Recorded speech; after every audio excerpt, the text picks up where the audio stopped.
After 4 years as the kept woman of New York's crown prince, I got pregnant. When I asked if he liked kids, his answer was cold, no. I hate them. But then he immediately turned around and flew off to bring his pregnant first love back to the States. My heart went cold. I faked my death and skipped town with the baby, the whole 9 yards. But raising a kid is expensive. To make ends meet, I became a parenting influencer online, and one day, I accidentally showed my face. That night, my apartment building was surrounded by a swarm of men in black. They even blocked off the doggy door at the back gate. The crown prince cornered me. "Mia, you have the nerve to tell people online you're a widow?" My daughter poked her little head out from behind the door. "Mister, my daddy isn't dead. He's just a deadbeat scumbag." I froze. "Oh my God, kid, zip it. My name is Mia, and I'm a very dedicated kept woman." 4 years ago, New York's crown prince, Liam Vance, was scouting a small town when he rescued me from the brink of death on a stormy night. He rescued me right into his bed. Everyone in our circle says Liam is a cold man, that he never takes the same woman out twice.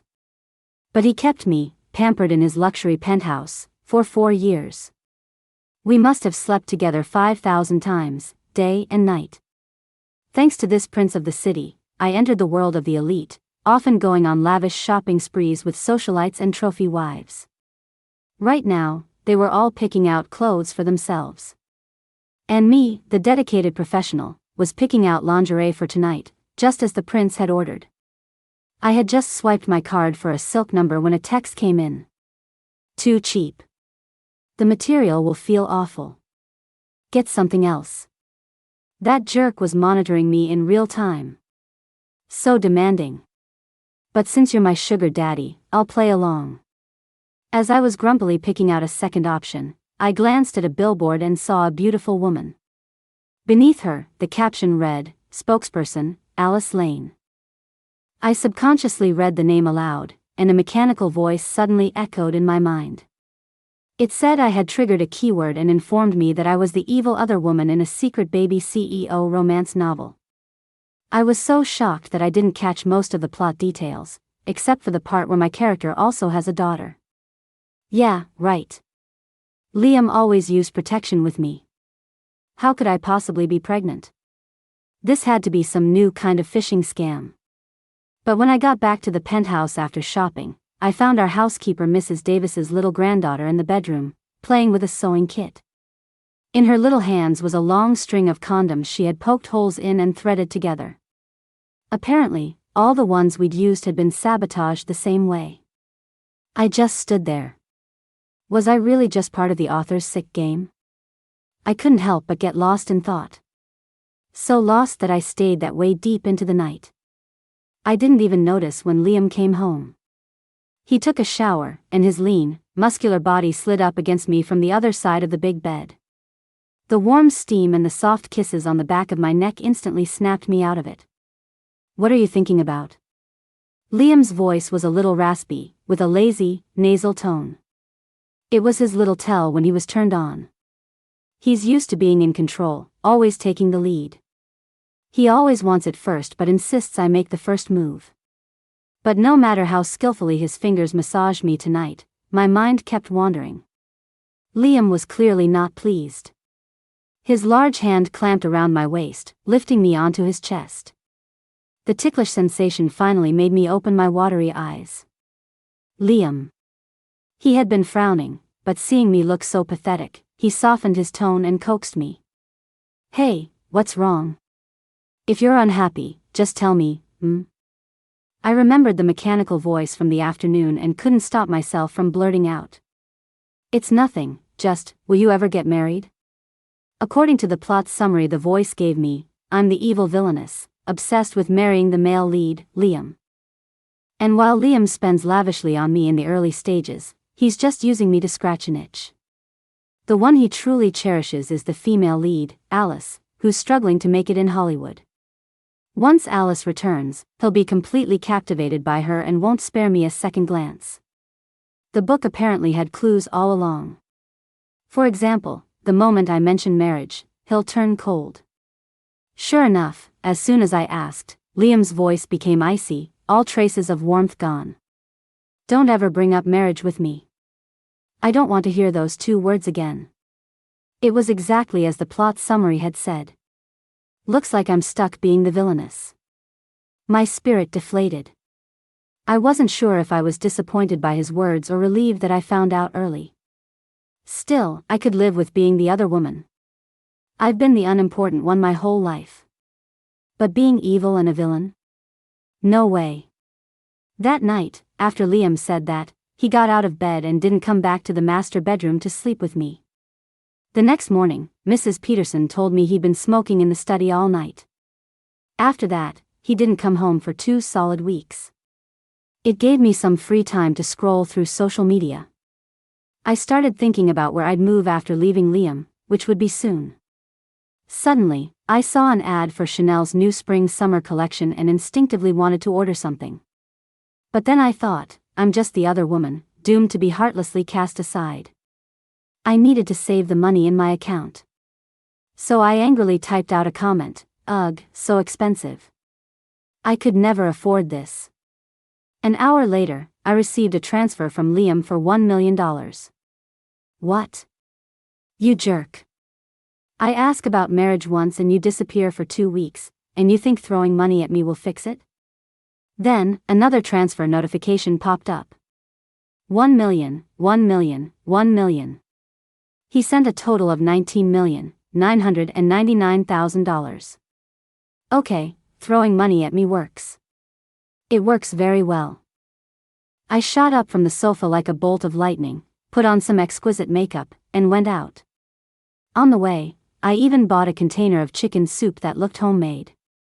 When I reached the top floor of his company building, I heard voices coming from his slightly ajar office door. "Alice is coming back. You knew that, right?"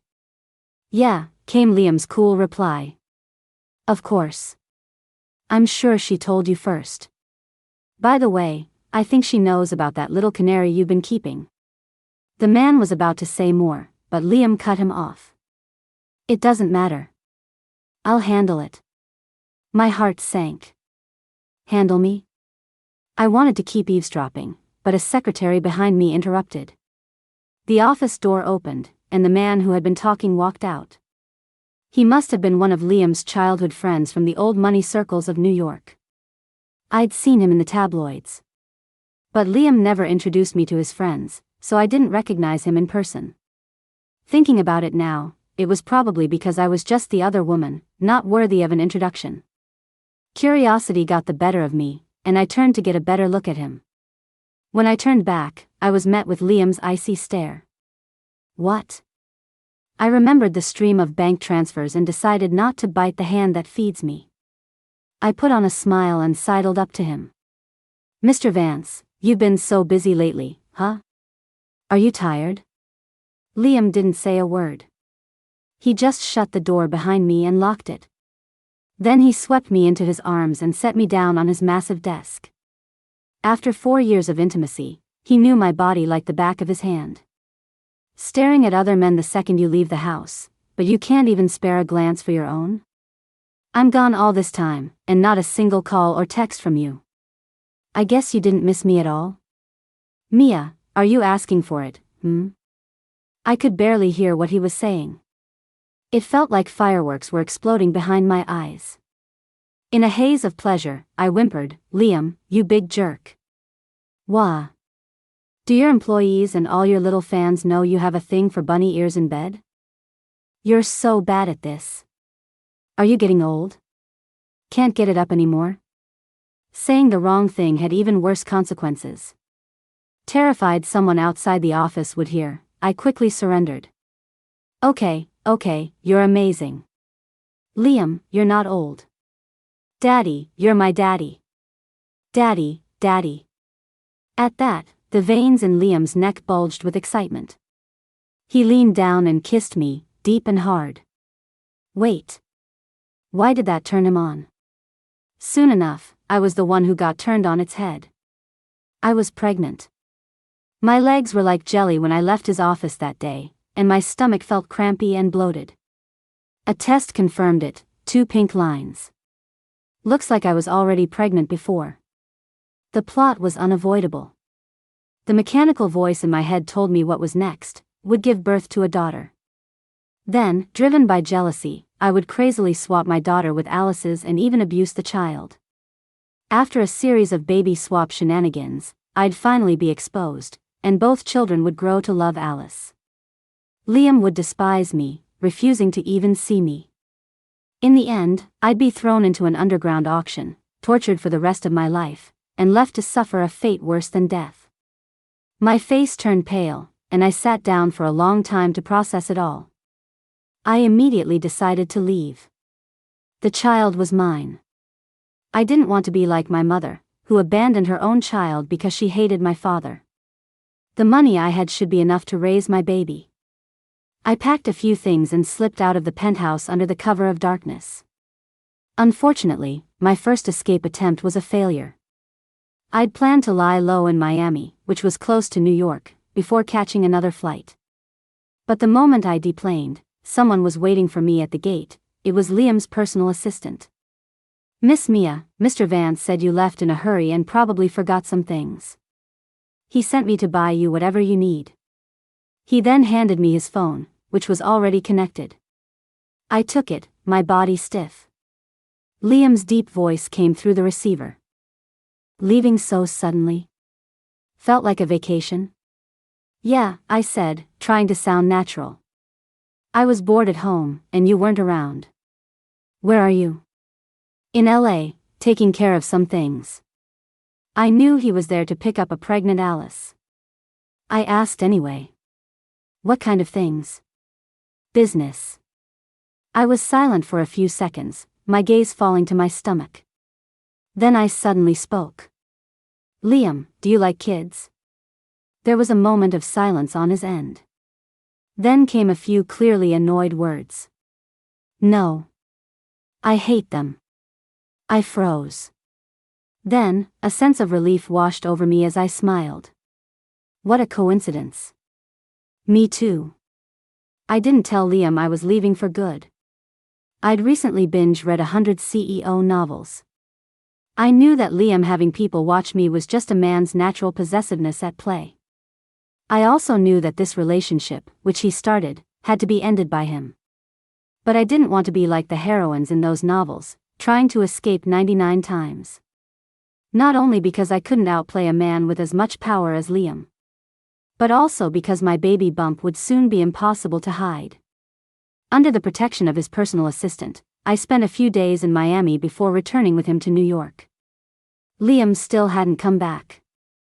According to the gossip sites, Alice had returned to New York yesterday. Not a single photo had leaked. Only the Vance family could provide that level of security. That night, after the servants had gone to bed, I took out my phone and dialed a number. I need a death certificate and a new identity. The person I called was Liam's best friend, Jason. He was the man I'd seen in Liam's office that day. I sought him out because, after we met, Jason had contacted me privately. He told me he saw Alice as a sister and wouldn't let her get hurt. He also said that Liam and Alice were meant to be and that I should know my place and leave. Oh, I knew my place all right. How else could I have become the kept woman of New York's most difficult crown prince? Still, Jason was surprised by my call. After all, arranging a death certificate and a new identity wasn't simple, even for him. Seriously? You just want to leave Liam? Does it have to be this complicated? I told him about my failed escape attempt.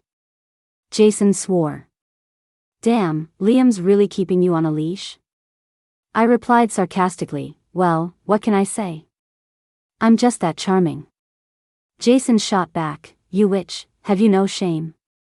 Watch your mouth, Jason. One more word and I might just change my mind.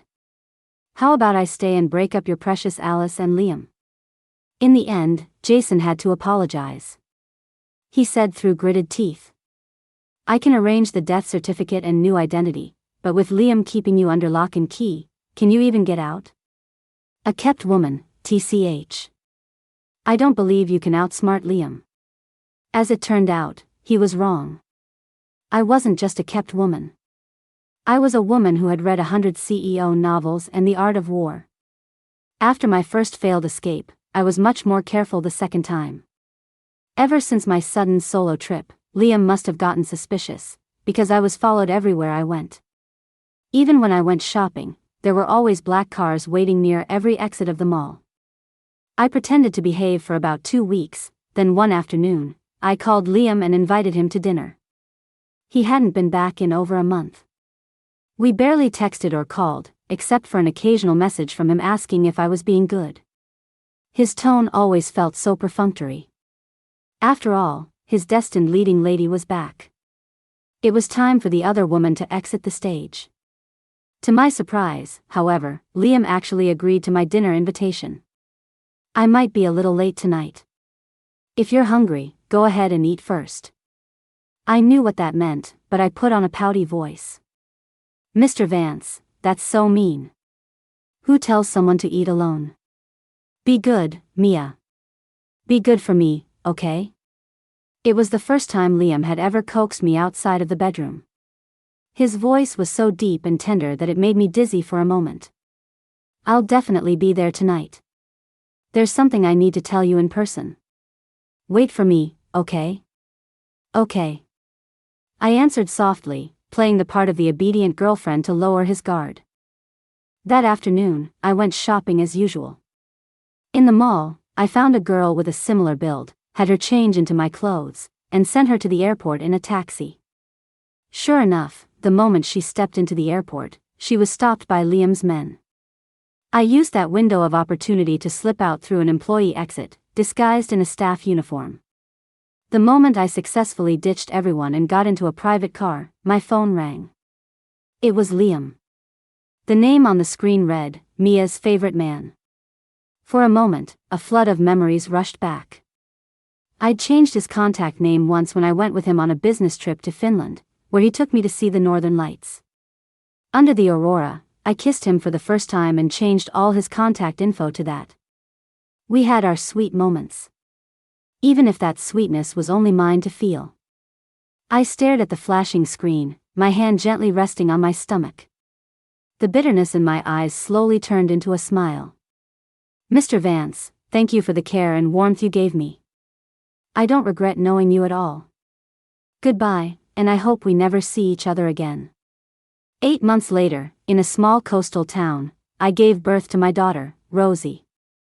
From then on, my life was filled with a new, inseparable presence, becoming both chaotic and happy. After Rosie was born, I didn't go back to work. Partly because I couldn't manage a job while raising a baby alone. And partly because I had plenty of savings from my time in New York. But when Rosie turned 4, I realized I couldn't just live off my savings forever. Even though she was a sweet, well-behaved girl who was thrilled to eat a $1 pastry, I wanted to give her the best of everything. Deep down, I carried an unshakable guilt toward her. My selfish choice meant she was born without a father. After some research, I started a social media account and became a parenting influencer.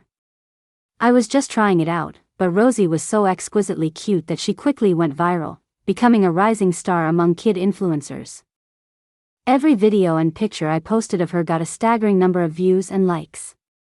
Soon, I had over 1 million followers and started doing live streams. Probably out of paranoia, I never showed my face during streams, always wearing a mask. This only made my followers more curious about me. Some even joked in the comments that I was some billionaire's runaway wife. I never replied and didn't think much of it. Until one day during a live stream, Rosie was jumping around and playing and accidentally knocked off my mask. The chat exploded instantly. Countless comments flooded the screen. Most of them were about how pretty I was. I quickly put my mask back on, thinking it was just a few seconds of exposure, probably no big deal. But one comment made my entire body go rigid. Hey, is it just me, or does Rosie's mom look exactly like the woman on Liam Vance's phone wallpaper? I was so scared I immediately ended the live stream. After putting Rosie to bed, I hid in the study and opened my laptop. It was the first time in 5 years that I had searched for news about Liam. Liam had always hated being in the tabloids, so there was almost nothing to find. Using my expert gossip hunting skills, I found a photo from a business conference posted by a small account. In the grainy picture, a tall, handsome man stood in the shadows, looking down at his phone screen. The dim light cast shadows on his features, but you could vaguely see the intense, thick emotion in his eyes. And on the screen was the blurry profile of a woman. She was smiling sweetly, a single red cherry held between her delicate white fingertips. Many people in the comments were guessing the woman's identity. A lot of Alice's fans were jumping in, claiming it was their idol and that she and Liam even had a child together, like something out of a secret marriage to a tycoon novel. But I was completely frozen. Because that photo was of me. It was me at 21, right after I had become Liam's kept woman. But why would Liam use my photo as his phone wallpaper? I couldn't figure it out. So I decided not to think about it. That had been my motto ever since I left him. 5 years had passed. Liam and I were now complete strangers who knew each other all too well. I told myself, I loved him when he didn't love me, so whatever he does now is none of my business. I quickly posted a statement on my account. The gist was, I'm a single mom raising Rosie alone. Her father is dead. Thankfully, society is more accepting now, and the statement just made my fans cheer me on. I thought that would be the end of the little incident. But that evening, when Rosie and I came back from the supermarket, I sensed something was off in our neighborhood. The old folks who usually played chess or relaxed in the courtyard were all gone. The gatekeeper and security guards were nowhere to be seen. There wasn't a soul in sight. Rosie huddled close to me, her small hand clutching my skirt. Mommy, why is it so quiet? It's scary. I was scared too. I bent down, scooped Rosie into my arms, and hurried upstairs. When we got inside our apartment, I looked down. The shoes I had neatly arranged before we left were now slightly askew. Someone had been inside. My heart leaped into my throat. I thought of the mechanical voice from 5 years ago. And the accidental face revealed during today's live stream. This was a novel world. What if Alice found out about Rosie, and sent people to take us? I couldn't risk Rosie's safety. I quickly wrapped her in a down jacket, picked her up, and tried to sneak out the back of the building. But the back gate of the complex was locked. Even more ridiculously, the doggy door at the bottom was blocked. With a concrete pillar, no less. I was dumbfounded. Just then, I heard the sound of disciplined, uniformed footsteps behind me.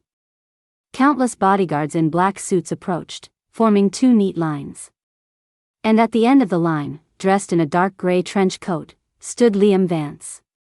The moment I met Liam's cold, emotionless gaze, 3 words echoed in my mind. I'm so screwed. Rosie was over 4 now. She was a healthy, well-fed little girl, and I usually struggled to carry her. But at that moment, I held her so tightly I didn't dare loosen my grip. She squirmed in my arms, muttering, "Mommy, your arm is squeezing me too tight." I couldn't speak, instinctively backing away. But all my escape routes were blocked. By the time I was pressed against the wall, Liam was standing right in front of me. His tall frame, which once made me feel so safe, now loomed over me, making me incredibly nervous. I swallowed hard, feigning composure. "Hi, Mr. Vance." 4 years, 8 months, and 17 days. Liam's low, cold voice cut through the air. I was confused, and then I heard him sneer. "You're a good runner, Mia. Go on. Run. Let's see you run now." I was speechless. Rosie struggled in my arms, trying to lift her head. Mommy, I can't breathe." Strangely enough, my daughter, who was usually afraid of cats, showed no fear in the face of the intimidating and dangerous Liam. The little rascal tickled my armpit, slid out of my grasp, and ran over to him, tilting her head back to stare up at him. "Wow, mister, you're so tall and handsome. Do you have a wife?" "Oh, for crying out loud." How did I end up with such a social butterfly for a daughter? I rushed over, trying to cover her mouth. But the moment I moved, Liam must have thought I was making a run for it. He took one long stride and pulled me in front of him. His other arm wrapped around my waist, pressing my entire body against his. The close contact after nearly 5 years sent a jolt through me, and I quickly tried to push him away. But after just a few shoves against his chest, I felt my face flushed beet red. "Too bad I don't have a gun, or I'd shoot you dead right now," Liam snarled in my ear. "But a man's natural gun was made for you. Feel it? This alone is enough to finish you. Mia, you owe me almost 5 years. How many shots is that, I nearly lost my balance. You. That pig." I couldn't answer Liam's vulgar questions. And I certainly didn't dare push him again. So I just stood there stiffly as he led me upstairs. Rosie followed right behind us like a curious puppy. The commotion must have drawn attention, because as we reached our door, our neighbor, Mrs. Miller, opened hers. "Well, hello, Mia. And who is this gentleman with you?" Liam, still holding me, answered coolly, "I'm her child's father." Mrs. Miller's eyes widened. "Her child's father? That can't be right, Mia. Didn't you tell me last time you were a widow?" I wanted to die. The door closed behind us. The cold expression on Liam's face had turned to fury. "Mia, you have the nerve to tell people online you're a widow?" Rosie, who had run to get a glass of water, poked her little head out from behind the door. "That's not right, handsome mister. My daddy isn't dead. He's just a deadbeat scumbag. The scumbag didn't appreciate my mommy, so you better not be a scumbag like him." I groaned. "Oh my God, kid, zip it." Liam sat down in the living room. Without a certain part of him pressed against me, my courage came roaring back. I tried to start. "Mr. Vance, it's getting late." Liam cut me off coolly. "It is late.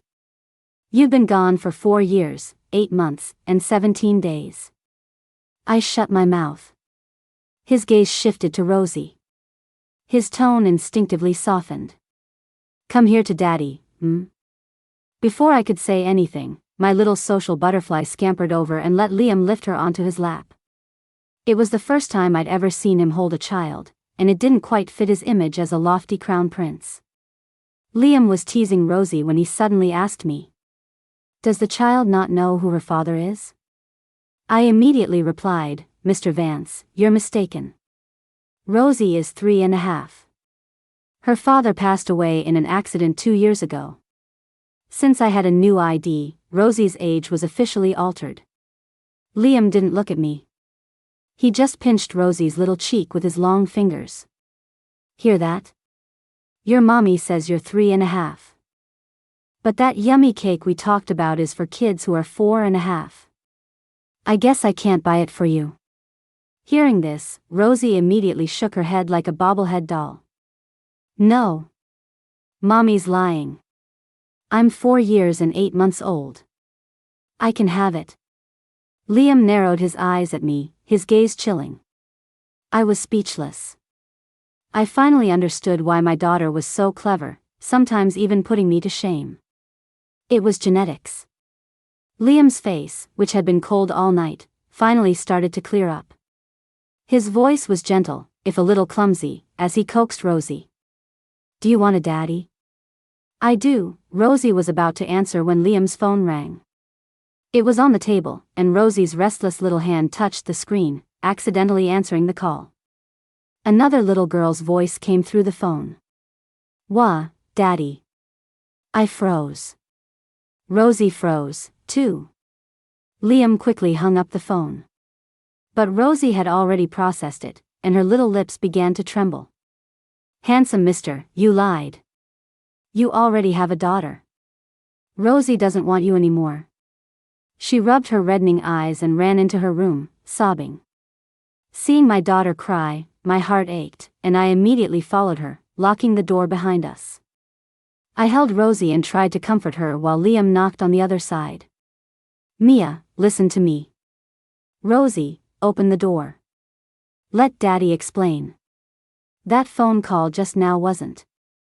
I don't want to hear it. I cut him off, a strange sense of grievance welling up in my chest, acidic and painful. Mr. Vance, I admit I tricked you when I ran away 4 years ago. After all, I spent so much of your money. But since you already have Alice, since you two have a child together, can you please just leave me alone? Stop coming here and hurting my baby. I was your kept woman for those 4 years, but I, Mia, will never be the other woman. Outside the door, Liam's tones suddenly grew dark. How do you know about Alice? What lies did she tell you? I choked back a sob. I know you love her. I know everything. Mia, you don't. Then what is it? Tell me. If you have the guts, then say it. I threw caution to the wind, yelling at the closed door. The one I love is. Liam never finished his sentence. I thought I heard a muffled grunt from outside. Then a thud, like something heavy hitting the floor. By the time I had calmed Rosie down and opened the door, the hallway was empty. It was as if Liam had never been there at all. After that day, Liam didn't come looking for me again. I figured he'd realized his feelings for me were just possessiveness, a simple refusal to admit defeat. He had probably gone back to Alice and their daughter. I went back to my life with Rosie. Half a month later, for Rosie's birthday, I invited her kindergarten friends over for a party. Jason also came from New York. Over 4 years ago, he had helped me escape from Liam. I tried to pay him afterward, but he refused. Before and after Rosie was born, I was alone in a strange city, and Jason actually helped me out a lot. He had a sharp tongue and called me a witch every time he saw me. I always retorted, but deep down, I understood. He was Liam's childhood friend and saw Alice as a sister, so of course he wouldn't think highly of a nameless kept woman like me. Even though he helped me for Alice's sake, I was still grateful. This time, for Rosie's birthday, he brought an expensive gift. While the kids were playing inside, I went downstairs to throw out the trash, and Jason followed me. Mia. Jason suddenly called my name from behind. I turned. Yeah? How about I call you Mia from now on? Jason smiled. Instead of which? I rolled my eyes. Forget it. I'm used to it. I started to walk past him. But Jason grabbed my arm. Mia. I suddenly realized something. Then I heard him say, Rosie is getting older. I hear the kids in her class are always asking about her dad. Have you ever thought about finding a father for her? I used to be biased against you, but I know now that what you and Liam had wasn't what I thought. I know you liked him. That's why you stayed with him. I also know that you're actually a kind and optimistic girl. Mia, why don't you consider letting me be Rosie's FA? Jason didn't get to finish. A tall figure stepped out of the darkness nearby and landed a solid punch right on Jason's jaw. I don't know when Liam got here. You bastard, Jason. You encouraged my woman to run away, and now you're trying to steal her from me. My daughter needs you for a father? I'll be your damn father. It was the first time I had ever heard Liam curse. In my mind, a high and mighty crown prince like him would never use such foul language. Liam grabbed Jason and started hitting him hard, each punch drawing blood. I rushed over to pull him off. Stop it. Are you trying to kill him? Liam, stop. Liam grabbed me, his voice tight with suppressed rage. You're coming with me. Thinking of Rosie upstairs, of her tears and sadness that night, I exploded. Let go of me. Liam, what right do you have to hit Jason? He at least looked after Rosie. What have you ever done as a father? You have a daughter with Alice. Stop coming after me. If you love her, then go love her. Rosie and I don't want your charity. I don't love her. Liam gripped my wrist, his bloodshot eyes locked on mine. I never loved her. Mia, you listen to me. I never loved Alice Lane. I, Liam Vance, am in love with you, Mia. As he spoke, his breathing grew heavier, and his eyes became redder. He looked like someone deprived of oxygen, each word making it harder for him to breathe. Amid my shock, I noticed how incredibly pale he was. Before I could answer, Liam's grip on my hands suddenly loosened. And for the first time, I saw that tall, imposing figure collapse in front of me. Liam was rushed into the emergency room. As I sat in the waiting area, his personal assistant explained everything to me. Miss Mia, Mr. Vance has been like this for a long time. In fact, even before you left over 4 years ago, he was often unwell. It seemed like whenever he was with you, whenever he showed you affection, he would get sick. That month you were away, when Mr. Vance didn't come home, it was because he was too sick to. And a month ago, when he saw you and little Miss Rosie, he actually collapsed outside your bedroom door. Before he passed out, he signaled to us that we were absolutely not to tell you. He's been in the hospital for this entire month.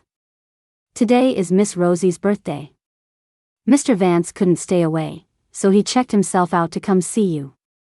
I listened in a daze. At the same time, for the first time in 5 years, the mechanical voice in my head spoke again. It said, "Male lead has resisted the world's plot for the 3,912th time.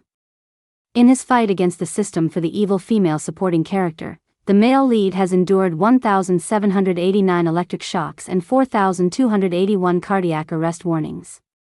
Plotline has collapsed. The emotional connection between male lead Liam Vance and female lead Alice Lane has collapsed. Male lead is currently in a near-death state. System level alert triggered.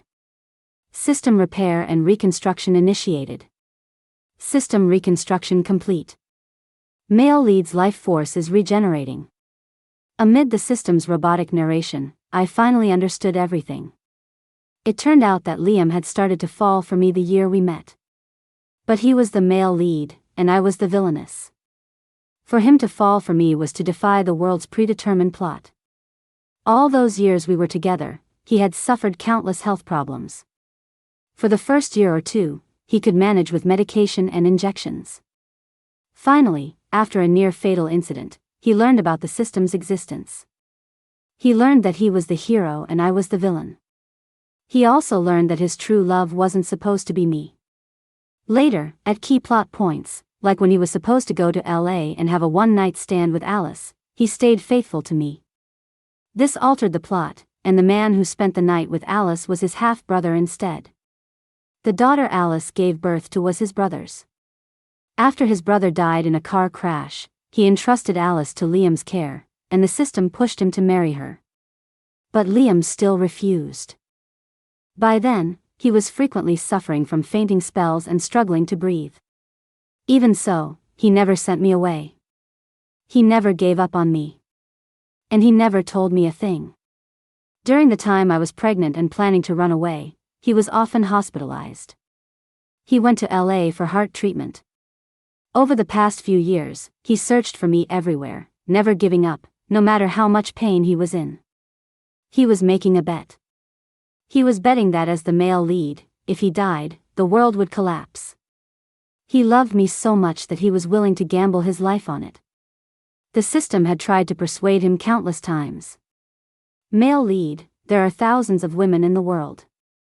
Follow the plot, marry Alice, and you can play with any other woman you want. Why must it be Mia?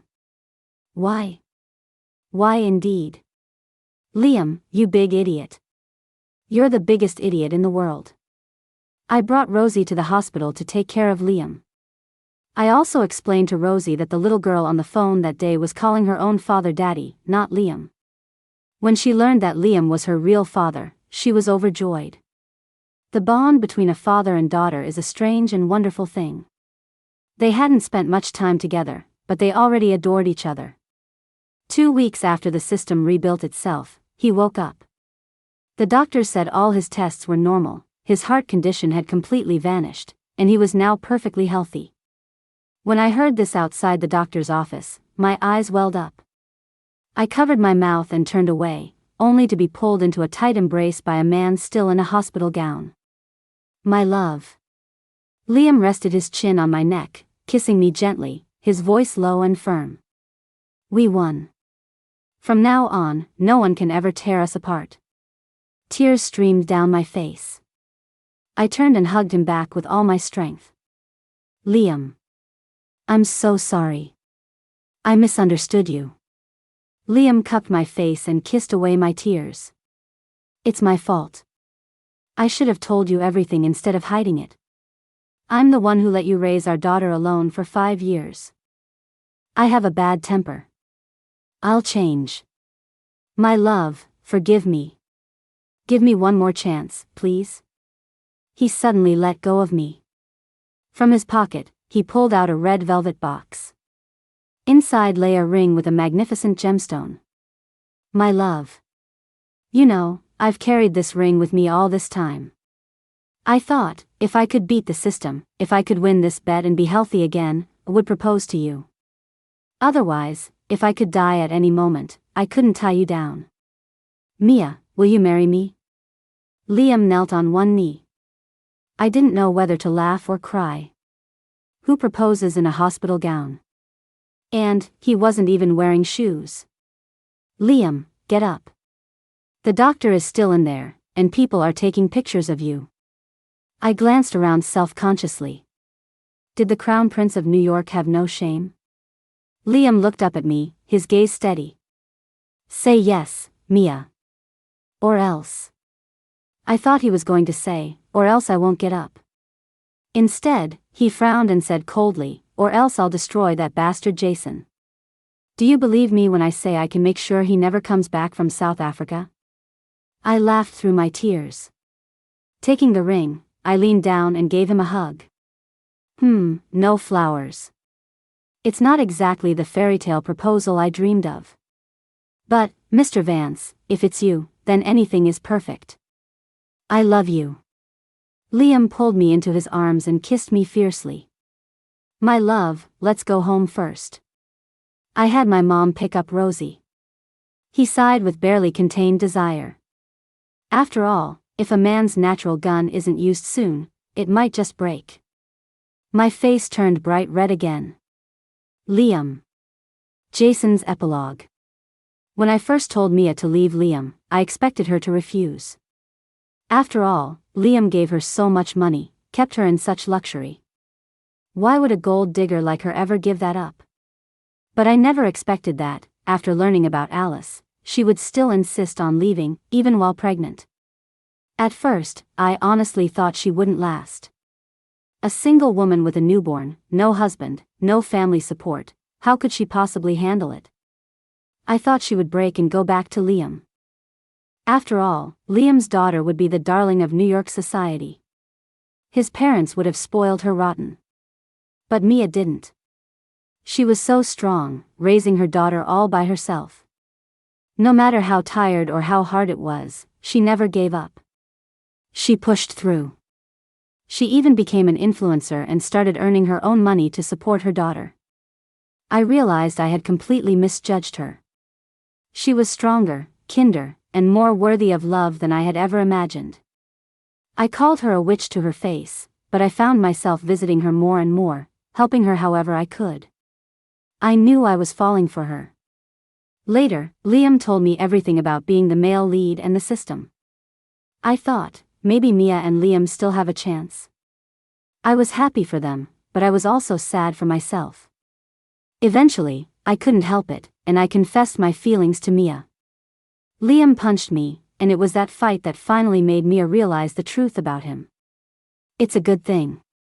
The girl I once maliciously misunderstood has finally found her own happiness. I know I still owe her an apology. I promised Liam I wouldn't see her again, so I'll never get the chance to say it to her face. But I will always wish her the best. Mia, you deserve Liam's love, and you deserve all of this happiness.